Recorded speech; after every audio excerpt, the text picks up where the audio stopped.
Welcome to Career Coffee Chat. I'm your host, Erin Urban, and today we will be talking about something that's very important for everybody, leaders, experienced professionals, and pretty much everybody that's breathing right now. We're in such a strong change cycle. And today we have Mark Kinney on the show to talk about how to elevate your executive presence to build the brand you want versus the one you don't, even during disruption. We had a great conversation before the show started, but most importantly, what we want to do is not only help you thrive during strong change cycles, but also boost team performance, reduce conflict, increase confidence. Now, Mark Cheney is going to share with us those top strategies for leaders and teams to navigate change and challenges with clarity. So come on in, pull up a seat, join us. Don't be shy. Say hi. Wherever you're tuned in from around the world, say hi, say where you're from. We'd love to welcome you to the show. And please feel free to ask your questions at any time. This is all about you. It's not just us running our mouth. So we want to involve you in the conversation. So come on in and say hi when you tune in to the show. And if you're watching a replay later, don't be shy. Send us a note. Ask, post a comment, ask a question. We will see and we will get back to you, of course. And if you've never seen my smiling face before, my name is Erin Urban or Coachy Urban. You find out more about me at coachyurban.com. And I help high achieving leaders and teams elevate impact and influence without sacrificing well being. Now, in the future of work, which is now, the old way of quote unquote leading teams simply doesn't work. So, welcome to the new world of work and the never normal. And rapid changes, uncertainty, shifting societal demands demand really a different approach. Now, Mark Kinney, he works with leaders and managers to lead their teams with confidence. He's the author of the book, The Hippo Solution, Eliminate Territorial Thinking and Unleash the Power of Teams. And Mark equips businesses and government leaders to stand aside and set aside those doubt and courageously lead their team, so that every team in the organization is willingly engaged in forward-focused change. Mark, it's great to have you on the show. Such a pleasure. Speaking of change. Thank you for having me, Erin.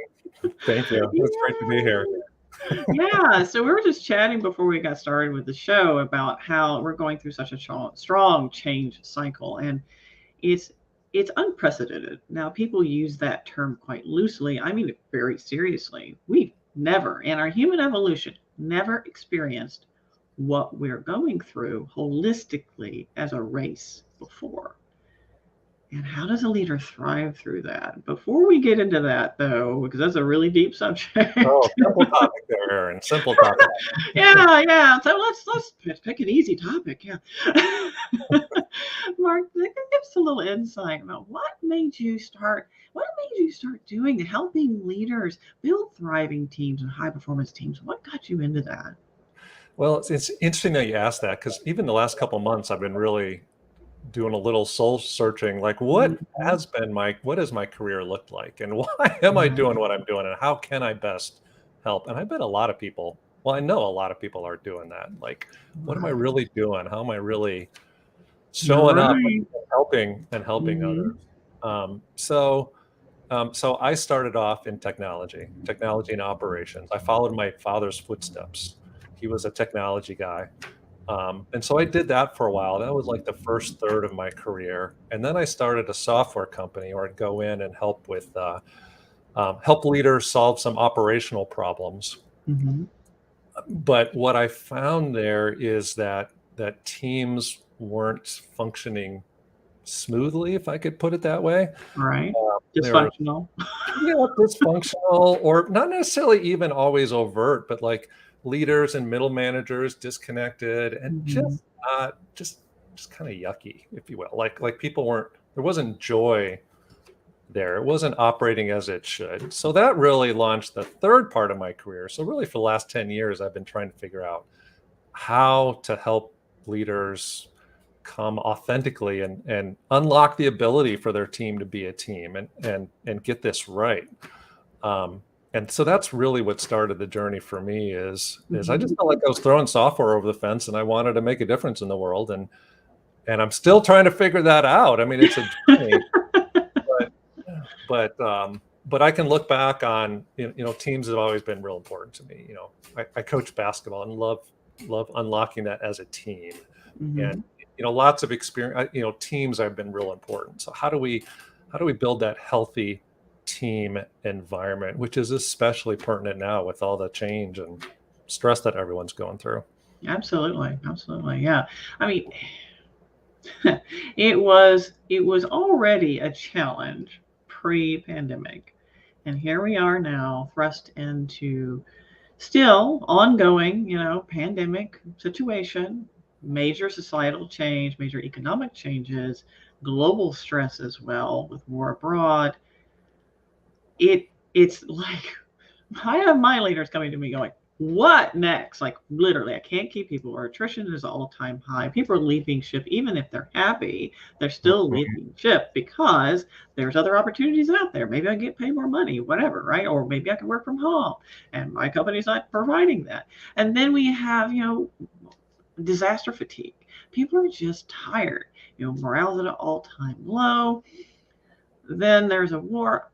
Gas prices. I don't know if you've noticed. A little bit. Yep, a little bit. Yeah, just a little bit higher. I was like, I went to fill my truck up the other day. I was like, okay. Yep. Maybe I should have filled it up before now. Not that that's really the way you can live, but there's so much going on.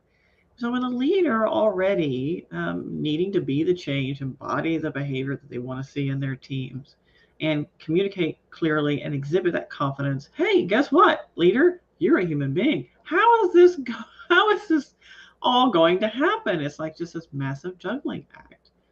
Yeah. And I almost think, what, as you're talking about that, Erin, I'm thinking how to show up as a leader maybe hasn't changed a whole lot. It's just that what was true before is really important now. And the word I think of is authenticity in that, like it's okay for, because that's been my story, Erin, is not showing up authentically and like trying to show up the way I think that I should show up, and not wanting to be embarrassed as a leader, if I can put it that way. And so, I think you could kind of get away with that before, but that's not a fun place to be as a leader. Right. No. You just feel disconnected, you feel anxious, you feel tired, unworthy even. So I think it's really important for us all to learn how to show up as authentic. And it's okay. It's okay to be like, I don't know what to do, or I'm struggling with this. And right. I think it's okay for your team to know that, I'm not sure what I'm doing next because I'm a human and I'm going through just really having a candid conversation.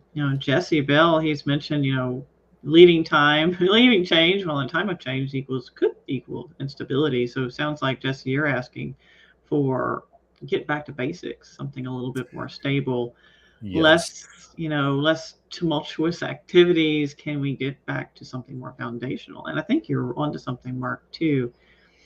That which was easily pushed to the side, it's a nice to have, like well-being, having a effective and optimal mindset to support your goals. All these things that we talked about, gosh, wouldn't that be nice, now have become a prerequisite to even manage what's going on. And let's see, we have Matthew here. He says he saw a 71 cents a gallon increase in 1 week. Wow, Matthew. Overnight, actually. Matthew. I can relate to that, yes. Yep. Yeah, I think you're right, Erin. And like, we don't want to put up with fake environments or environments where can't be authentic with each other. And why do we want to do that? Right? I mean, at least be in this together? So I totally agree. And when you're talking about like going back to basics and so forth, I'm thinking like, how do we simplify? How do we provide clarity as to what's really important as a team, and forget this nonsense that everything's important, or Patrick Lencioni says that if everything's important, nothing's important. So it's like we've been overwhelmed with ambiguity, and so I'm rambling, but I'm thinking like how do we go back to basics, like get really clear on what we need to do, showing up authentically. Right. I think Those you're are onto some something. Yeah, there basics for that I think sure. we just need to lean into, and not try and be someone we're not, or not try and do all these things and make it complex. Yeah, and take the mask off a little bit. Some people, not everyone, but some people come to work and they feel like they're don a mask and be someone they're not, or particularly in a leadership position, they have to be, some superhuman. Guess what? You're not a superhuman. You're a human being, and being okay with that. Not only outwardly, but also in here where it matters most. Right. Being okay with not being okay. Does that make sense? It totally makes sense. Yep. Just being okay with the fact that we're going through a lot right now. When you really think about it. So let's put this into perspective, okay? No matter if you're a leader of teams or not, let's put it into perspective. Okay, what we're currently experiencing, or technological example of technological advances, for example, is it just a tiny speck on this time frame of human evolution. So that those technological luxuries we enjoy, our smartphones and our Googles and all these things, our Teslas and our electric vehicles and our wind power and all this stuff is very recent, very recent. Then we have social media. We have information literally at our fingertips. We have these little tiny devices that fit into our pocket, which, what was it, like 30 years ago, took up a whole room? We have some major leaps forward in technology. Now we're instantly connected to literally everything. Every piece of information is coming at us constantly. How much email do you have in your inbox daily? Huh? Okay, right? How many people have an inbox graveyard? Me. Where just emails go to die because you can't get to them, right? So we have all this information coming at us. We have news, negative, negative, negative, negative. The world's going to end, right? It's never anything positive, hardly. So we have all this stuff coming at us. Then we're in a pandemic. All right, let's not get into the effects of isolation on the human brain, which is where we've been. We're there for a little over a year before we started kind of coming out of that somewhat. And some people still are there, depending on where they are in the US and abroad. So isolation reduces cognitive function by up to 30%. Let's see, it reduces our ability to respond emotionally in a positive way. It reduces our ability to see other people's perspectives in a healthy and positive way. It reduces neuroplasticity. I could go on. I'm going to shut up now with that. So then we have disaster fatigue because we've been in that for so long. We're just tired of it. Now we have war abroad. Oh my God. And then we have all these changes, massive attrition. We, changes in how we need to show up at work and what we need to say, what's not okay to say. So there's a lot of this is good. And some of it is just like, what the heck? How do I behave? So there's been a lot going on. Yeah, there has been a lot going on, for sure. Yep. And I wonder if we've deluded ourselves a little bit, and like things were good and I can rely, like the things that we thought were important aren't really important. There needs to be more substance underneath there, because I think other generations have gone through tough things as well. Just it's hard for us to remember that or put ourselves in those shoes. But we have it pretty good here, or we had it pretty good here, right? You can go to the grocery store and you can get the food that you need. A lot you can have it delivered. You can have it delivered, right? I think we've forgotten in some cases that life is hard, and being alive is hard. And what undergirds us? What's that? Where does that faith rely? Because life is going to be difficult. I'm going to challenge that, Mark, because I'm a neuroscientist. I have to, learn neurolinguistics is important. So in other words, the words you use mean something. So if we say life is hard, guess what? Our brain is like, oh, life is hard. Well, let me show you where life is hard. And I'm going to filter out everything that's not. And your perspective will now be biased towards hard. So I have to be careful about that. So when we're getting back to basics, really understanding, okay, one, how can you simplify what's coming at you? Yes, that's true. Because at the end of the day, there's a lot of things we cannot control. For those of us who identify with being an overachiever, yours truly, it was very freeing for me and kind of necessary for me to unplug from some things that were not serving me, Yes. to simplify, to simplify my inputs because of everything that I had to manage so quickly. You know, not only as a coach owning my own business, but being able to show up for my clients in a healthy and productive and balanced way because they're dealing with everything too. So breaking away a little bit from the chaos, filter that we have going on and understanding, okay, there is something there we can hold on to, but we've been distracted to your point, I think a little bit. And we don't, and depending on what we're feeding ourselves with, I mean, there's also many blessings that we've had. There's lots of good there too, but sometimes we forget about that. Right. I mean, yes, there's some hard things, but there's also some good things, whatever that is, family or whatever. And it's easy to lose track of that and easy to lose sight on that. And as you were just thinking there, I was thinking like, yes, what's really important? Like maybe that's some of what we're wrestling with is what's really important. Like what we're doing, like what you're saying, like, do I really want to spend my life doing this? How am I really helping others? How am I contributing? Am I really doing that? I think those are good questions. Am I leveraging my strengths? Am I fulfilled? Am I looking at the long game? Because I call 2020 the great, the great reflection, and now we have the great resignation as a response to the great reflection. Because for the first time ever, a lot of people actually had to pause, whether they wanted to or not. Yes. And it's brought a lot of people to this thought of,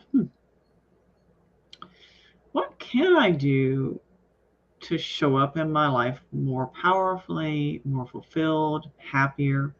There's some research going on right now that a lot of people are just looking to reduce stress. That's right. That's right.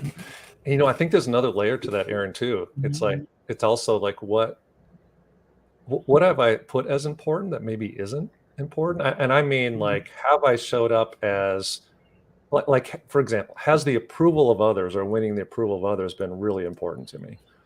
And I need to not show up, not make that so important anymore, because it's really not important. So it's like, what are things that I've deemed important, both what I do and what I think and what I put value in, that just aren't important anymore. Right. Yeah. Those are healthy conversations to have and healthy changes to make. I mean, some people don't call it the great resignation. They call it the great, I lost the word, but the great repositioning, reset. Reset, or like reevaluating. I think some of that's good.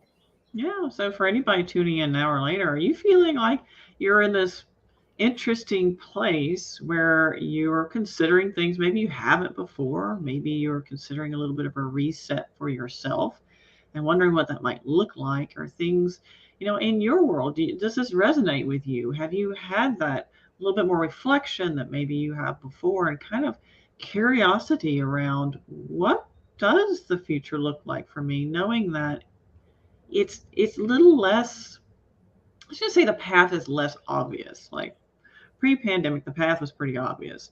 Or maybe we didn't stop to think about it, because I have a theory that before the pandemic, we were so what's next, so busy, so focused on just plowing through, just go, go, go, go, go, go, go, go, go. We never really stopped to think about it. Yeah, I think you're onto something there, Erin. Yep. It's like you have to create space for that intentionally. And we didn't do that very well before. I know I didn't. Right. And you have to create space for your team to go through that. I mean, I think these are great conversations to have with your team, but you have to create space in order to create the right environment, right? As a leader. The right environment. That's right. And create that safe space to have those candid conversations. And, what I'm hearing a lot around, Mark, is collaborative leadership, empathy in leadership. Yeah. And I've got a little bit of pushback from my super high achievers that are in leadership positions. We're like, what? I don't want to be babysitters. It's not about being a babysitter. It's just about being human. That's exactly right. And not everybody is the same, and everyone has a different experience, even on the same team. So really understanding what that experience is, and shoot, I guess if you wanted to, you could look at it as how do we really unlock this team being a team? And Mm. I can't do that anymore by just, like you were saying, going, and what's next? Right. Right. Yeah. It Just might work can't for just some plow people, but through. it's not going to work for everybody. People need that space. Yeah, particularly now. And I look at it like this. And the reason I shared all that stuff before is to help people understand that if you feel like your cup is a little full, like your bandwidth for your tolerance is stretched a little thin, that's why. You're not broken. There's nothing wrong with you. It's not just you. Welcome to now. Everybody is going through it. So just get kind of like an overarching perspective of what we're all going through to understand that if you're feeling a little short tempered or maybe you're not quite yourself lately, there's a good reason why. And you're not a bad person and you're not broken, right? And then that maybe can help leaders start to have a conversation around, hey, there's a lot going on right now. What can we do to create a safe space for you, my team, to thrive? And also, what kinds of conversations do we need to have and which ones are off the table? Right? Yeah, that's good. And I think you could, for your high achievers out there, and really for everyone, I think there's a follow-up conversation, which is like, obviously organizations still expect us to get work done and get results done. So what's really important for us to focus on right now would be another conversation. Like What's a priority? what's really the priority? Like Yeah. not necessarily these 10 things. Like I interviewed a leader a couple weeks ago, and it was like, we spent like the last 3 or 4 years just going.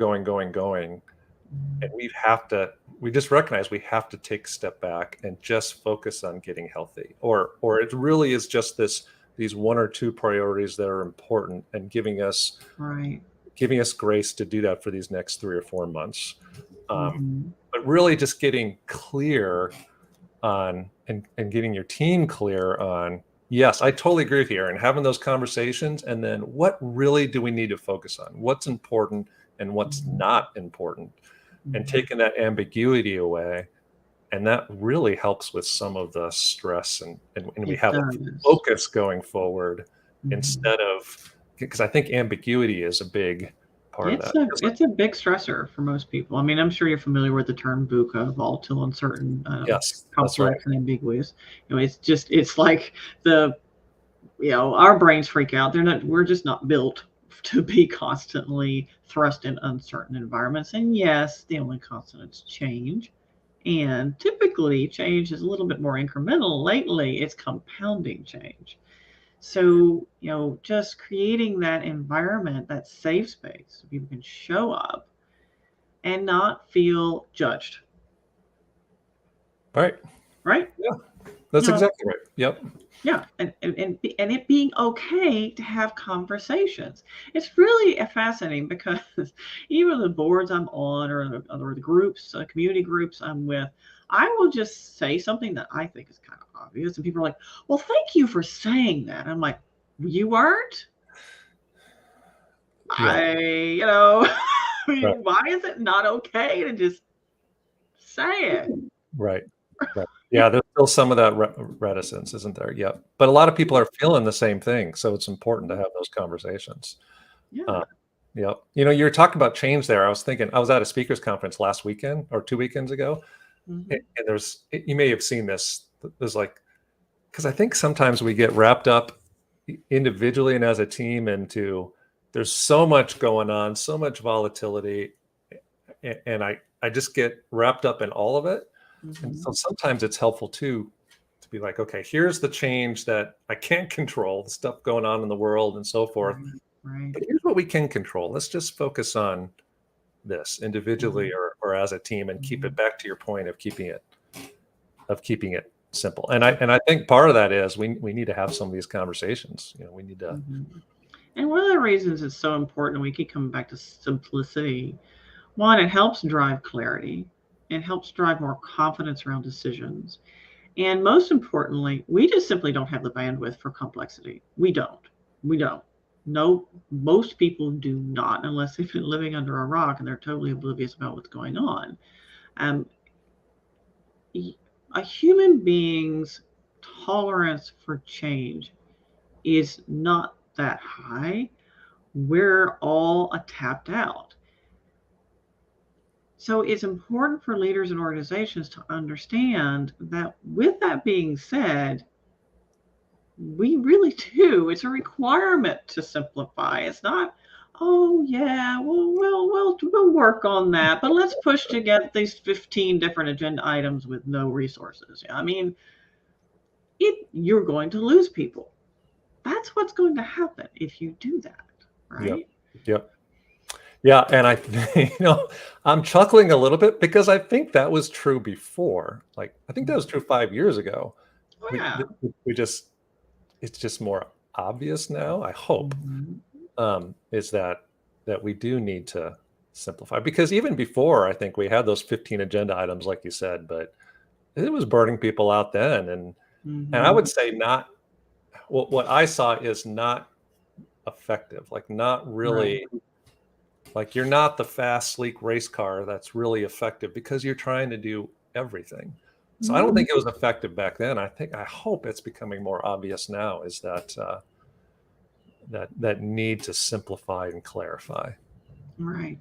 Safe space. So a couple of things I've got out of our conversation is really around safe space, candid conversations, simplify, clarify. And that breeds and instills confidence because people and teams and people in general thrive more when there's a bucket for them to fill, right? There's an outline for them to go with, and they need some framework. Throwing people out there going, I don't know, we got 20 things to do, figure it out, you really are not going to get quality work. It's not how people can work effectively and efficiently, particularly teams. We have the different personalities and work styles, and then we've got, obviously, what directives, making sure everybody's on the same plate, yada, yada, yada. So with all that being said, yeah, it's important to have the environment in which they can flourish and deliver great products, efficient service, whatever that looks like for that team.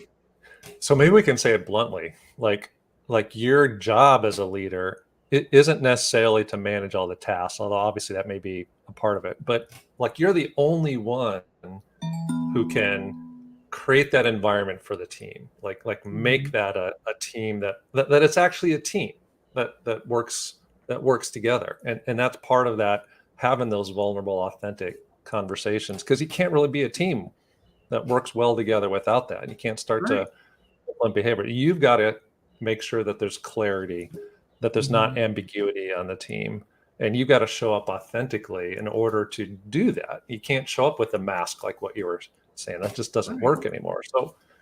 So like if you're a leader listening to this, like that's your job. Nobody else can do that. You've got to, that's your role, is to create that clarity and invest in the team. And those are habits and disciplines, not like, let's go. Like I do strategic offsites with teams to help with this, but it's not like I'm offsite and that's it. It's like you're building these habits and continuing to develop and owning that on the team. That's really consistent about it. Yeah, that's right. Yeah, but you have to recognize it's important. You can't just do it. It's got to be authentic, if I can put it that way. Like, like I really want this to be a team and really help them walk through this change. Doing it with the mask or doing it with not really believing it's important isn't really gonna work. It's not gonna. It won't stick because people can see through that. Right. They don't trust the mask, so they won't necessarily trust anything that comes from that mask. And they also won't believe you or stick with it if you're inconsistent. So being consistent, being clear, and also, just that helps with the confidence both personally and for the whole team. I feel like we have come to a point in our workplace evolution, if you will, where all the things that continuous improvement people like my background and with your background, all the things we've been telling them, hey, look, we really need to focus on this, or this is important. And they're like, yeah, we'll get to that right after we, push this initiative through and get more sales. Next. Well, guess what? You can't ignore it anymore. You have to focus on it. And some people have been talking about the coming years as the boom years for coaches and consultants to come back into organizations that have been ignoring, to actually implement the programs that are necessary for them to thrive. A lot of it's around simplicity. It's not complex.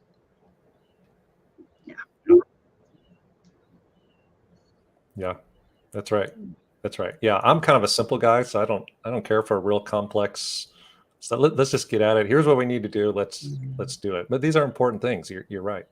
So I hope you're right. I hope you're right. Is that there's a realization that we need to be healthy. We need to be authentic. We need to do these things for the sake of the people around us, because we're not just there to do work. Obviously, we are, and we need to get results. But also, are we not there to make a difference in the people around us? Do we not have a responsibility to serve the people around us? I think that's part of the reason why we're there as a leader. We're uniquely gifted to do that in our own way.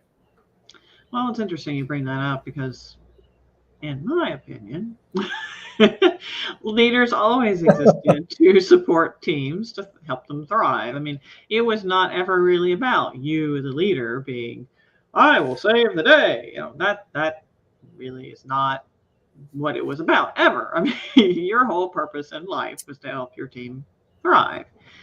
And yes, I know we get lost in the whole ego self-cheerleading, but that's really what leaders exist to do in the first place. So again, getting back to basics.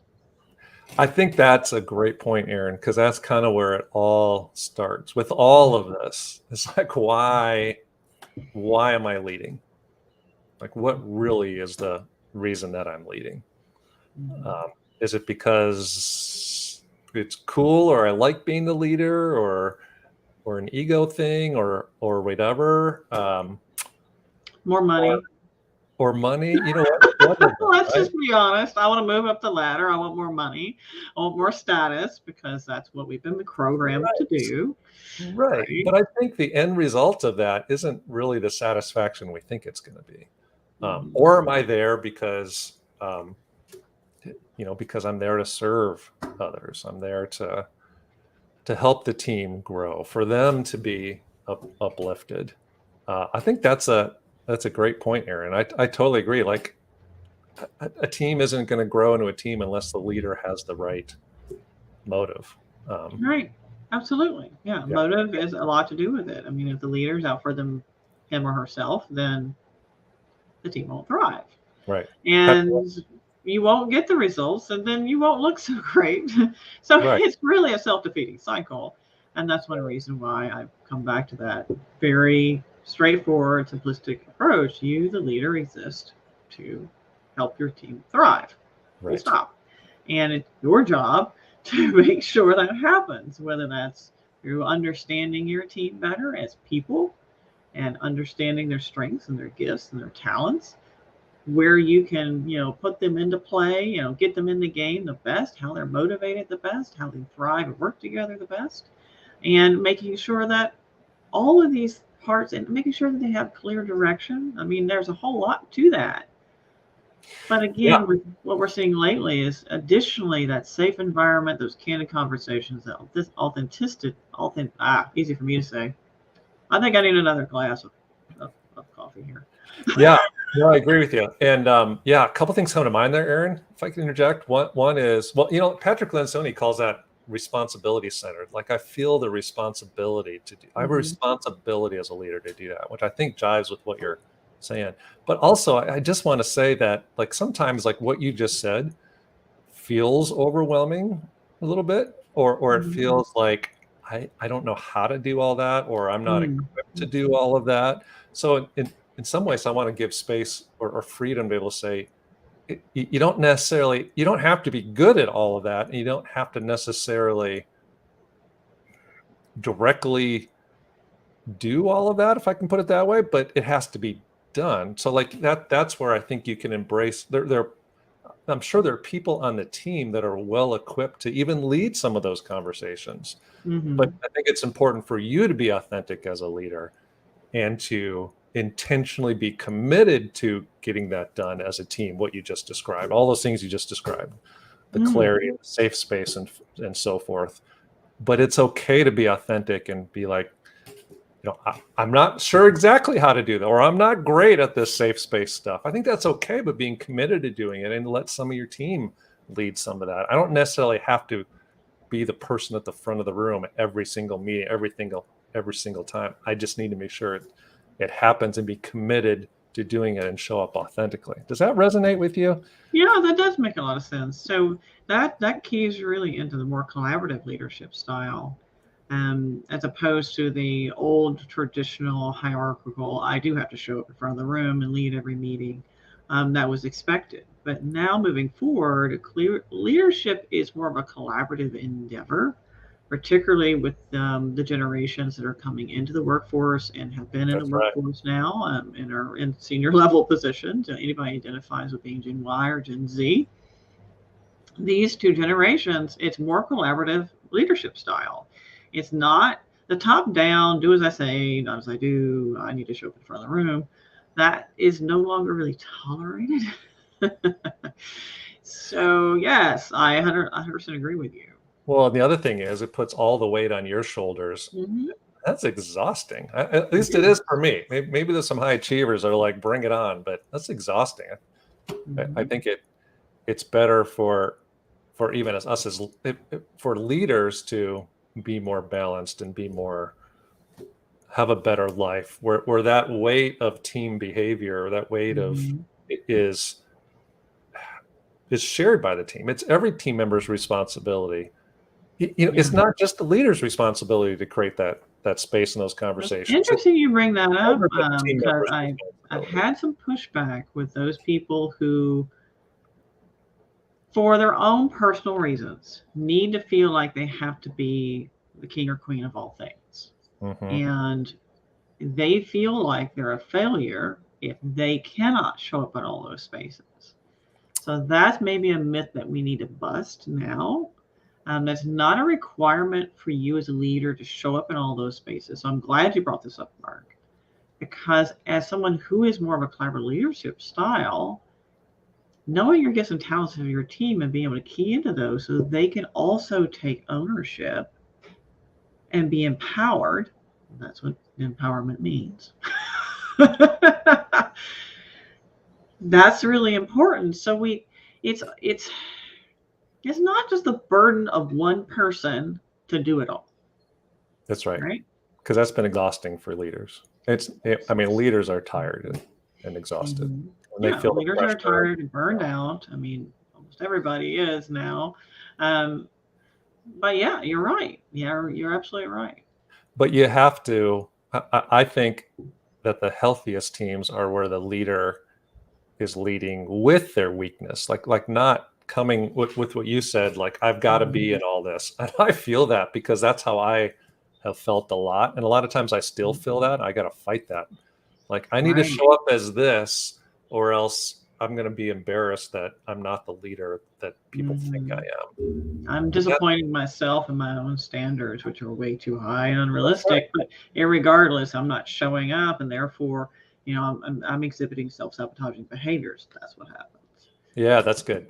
Yeah, that's good. Yeah, and so you're right. We can't come at it from that perspective because everybody knows that there's nobody that can perfectly lead in all of those, in every aspect, and people want to be part of it and they want to be seen and so forth. So it's really hard to lead in that perspective. I'm a collaborative. I'm with you on the collaborative thing. I think that's really important these days, especially for the leader's sake and for the team's sake. They feel a part of it.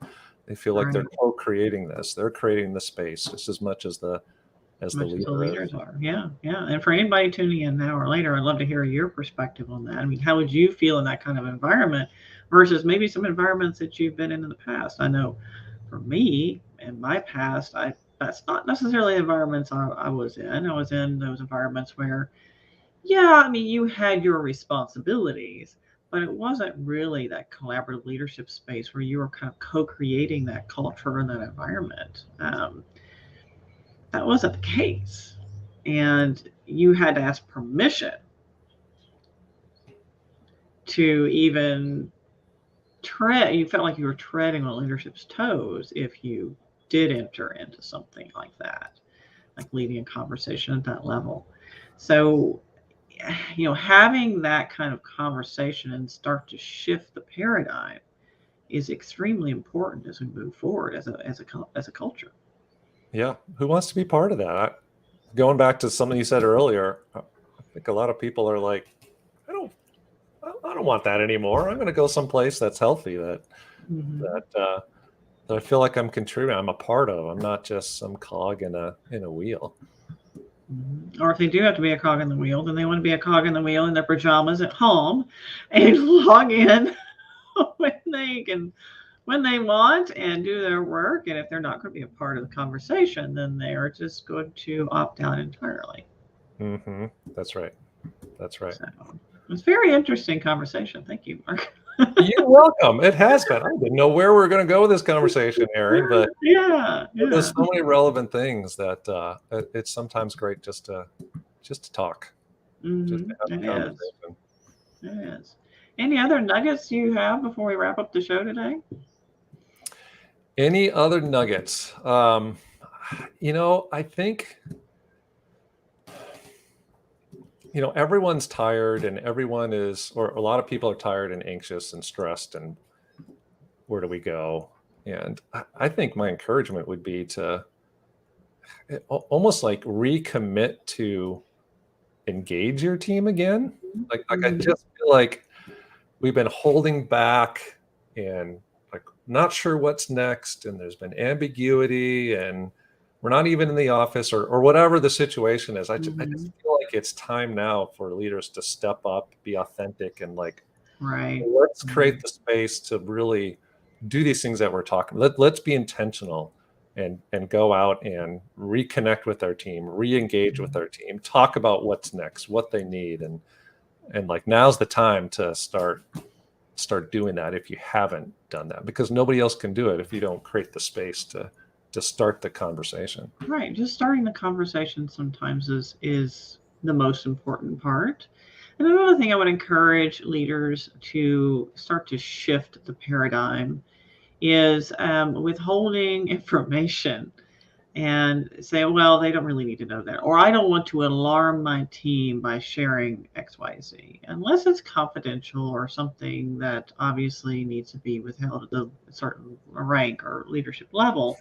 It's important for your team to feel a part of that, because the more you distance them from what's really going on, the more ambiguity, and by the way, more assumptions will start to bubble, and then you have the rumors and so I'm going to go find another job. Here's the deal: the more transparent and inclusive you are in your conversations, the less likely you will to have people leaping ship, right? Because they feel like they're a part of it. And way before the pandemic, even then, research showed that if people felt included and they had a know, like, trust factor with the people they work with, they were more likely to stay. And 75% were more likely to stay than even if they were underpaid. So keep that in mind. Right. Yeah. That's culture is a big part of this.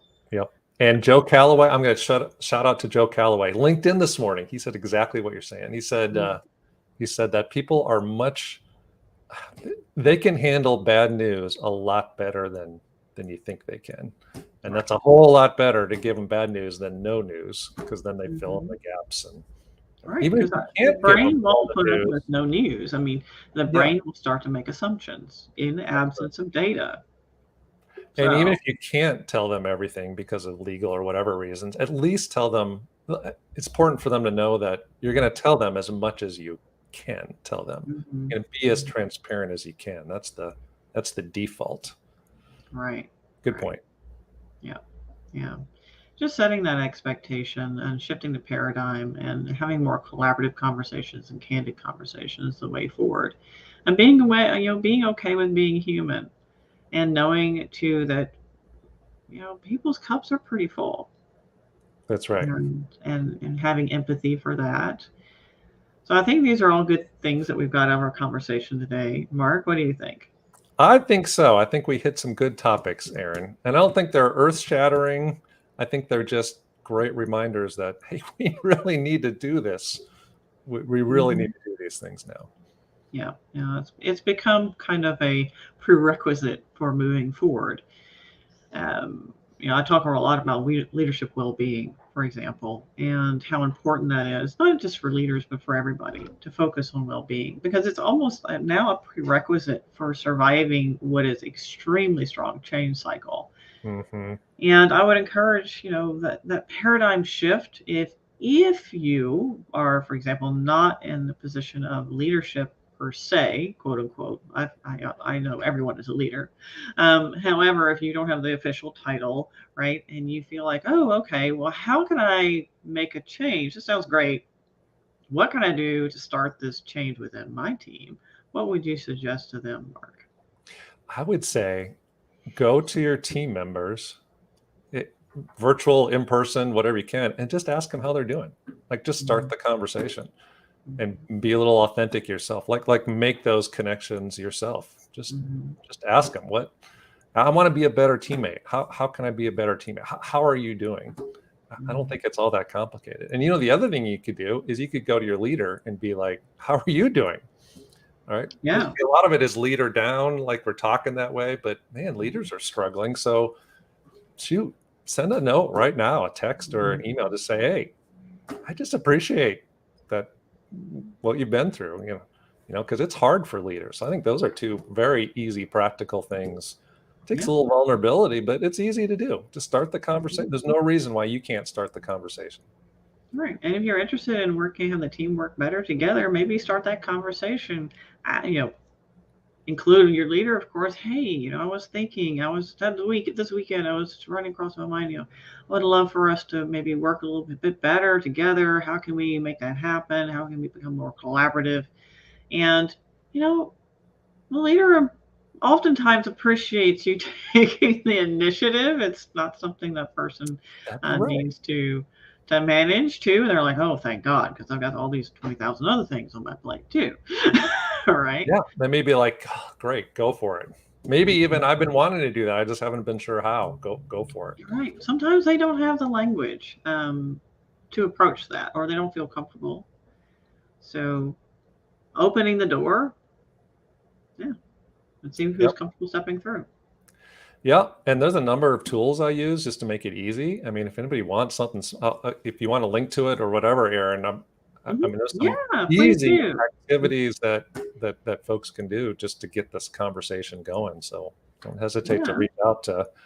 Be happy to send some of those or make those available here, however you do that, Aaron. Yeah, you can just put that actually in the comments or the show notes, and that way everybody can have access to it, whether you're watching now or later. Perfect. All right, sounds good. Well, Mark, it's been a pleasure. Thank you. I enjoyed it. Thank you for sharing this space with us, and thank you for being on the show. Really appreciate it. You are very welcome. Thank you, Aaron. Thanks for doing this for leaders. Absolutely. And for all of you tuning in either now or later, my deepest fond wish for you, my friends, is keep elevating. Until next time.